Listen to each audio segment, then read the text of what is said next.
نبی کریم صلی اللہ علیہ وسلم نے فرمایا، ایک شخص قیامت کے دن اللہ رب العزت کے پاس آئے گا اور اس کے پہاڑ جتنے اعمال ہوں گے، پہاڑ جتنی اس کی نیکیاں ہوں گی، لیکن اللہ کی ذات اس کی نیکیوں کو ضائع کر دے گی۔ اور ضائع کرنے کی وجہ یہ بتائی کہ یہ وہ آدمی ہوگا کہ جب لوگوں کے درمیان بیٹھتا ہوگا اور لوگوں کے درمیان ہوگا، اس وقت یہ اللہ کا بڑا خوف کھائے گا اور بڑے نیک اعمال کرے گا اور اللہ سے بڑا اپنے آپ کو ڈرتا ہوا ظاہر کرے گا۔ لیکن جب تنہائی کے اندر اکیلا ہوگا،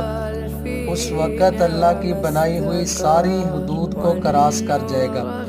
اللہ کی بنائی ہوئی ساری حدود توڑ دے گا اور لوگوں کے سامنے صوفی بنے گا۔ اس کے اس گناہ کی وجہ سے اللہ تعالیٰ